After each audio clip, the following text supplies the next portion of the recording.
As a writer, I've had over 15,000 people read my articles. My success didn't come without failure. Initially, I didn't start off as a writer, but instead, I started a fan account on Instagram. It was about my favorite ice hockey team, the Ottawa Senators.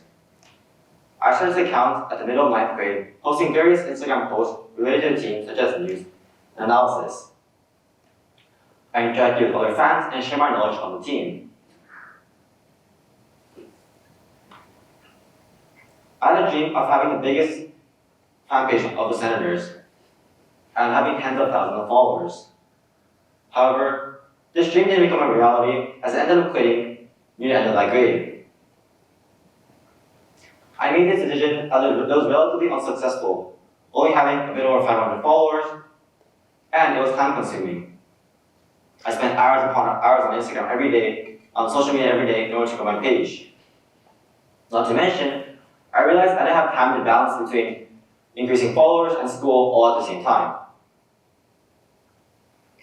Even though I failed to create a viable Instagram account, I grew as a person and ended up publishing articles. A year and a half later, at the end of 9th grade, I got an opportunity that changed my life. I got a message from a sports publication website asking if I was interested in becoming a writer for them. Of course I was interested. This gave me an opportunity to share my knowledge with a wider audience. However, I found out that in order to write for them, you need to be 16, but I was 15 at that time. At that moment, I had two choices. I could either wait about a year in order to write for them, or look for another hockey website to write for. I went with the latter option. Eventually, I came across the hockey website that I was eligible for, and after figuring out how to apply, I filled and sent in an application form. A few days later, I received an email saying that I was accepted. It's a step in a new direction.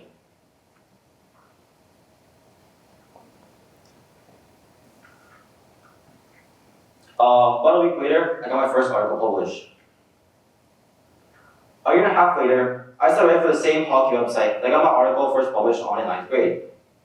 On average, I published around one article per month.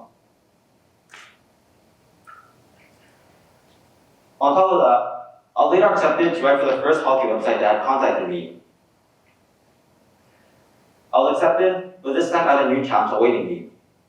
I had to write about various players and teams around the top ice hockey league, the National Hockey League.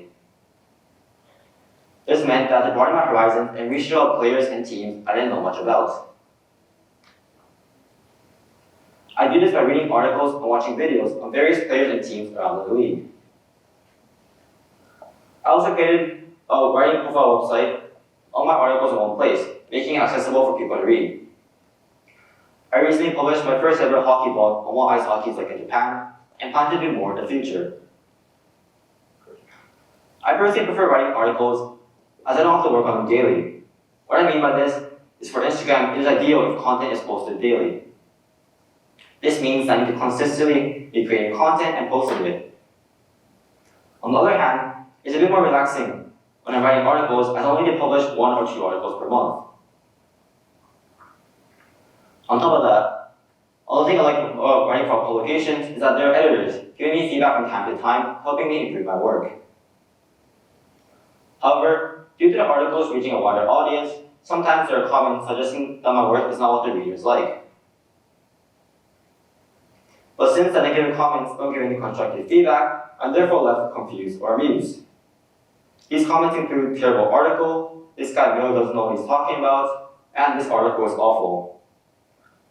Occasionally, there are some funny comments, such as one stating that I'm racist towards other hockey teams, as if hockey is a race.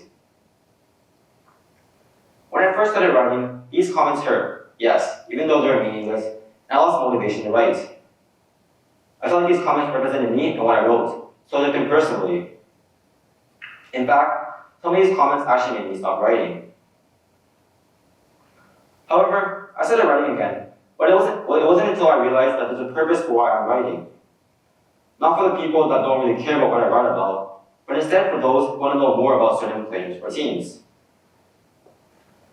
articles can be a bridge between fans and knowledge at the sake of former time. Instead of having to look up statistics and information on a player or team, they can read an article that summarizes all that and gives a conclusion as well. Eventually, after learning this, I learned to take the negative comments with a grain of salt. Failure is a word feared by many.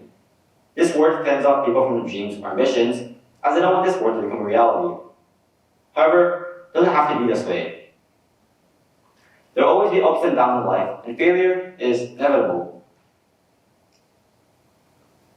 In order to have a fruitful life, it's important to try different things and jump on opportunities you might find interesting.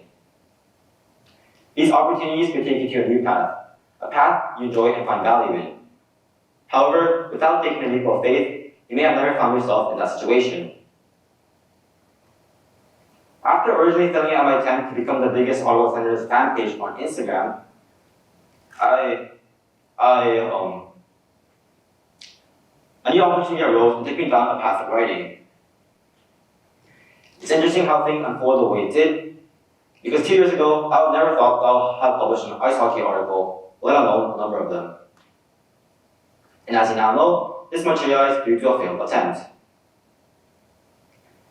It is also important to remember that good things don't come easy. For me, I've had to struggle with growing an Instagram account before I found this new interest of mine. And even after I found this new interest, I've had problems such as difficulty finding research, facing adverse comments, and trying not to be racist against other hockey teams. Outside writing, I've had to struggle and work hard before achieving something such as decent grades, which may be something that resonates with you. In short, don't purposely shy away from failure, but rather try different things you have some interest in. And when you do face the inevitability of failure, don't run away, but instead embrace it and change direction when necessary. In the end, what's important isn't about avoiding failure, but rather what you do after it. So take the leap of faith and try different things you are interested in, because you never know what good things you will land upon. Thank you.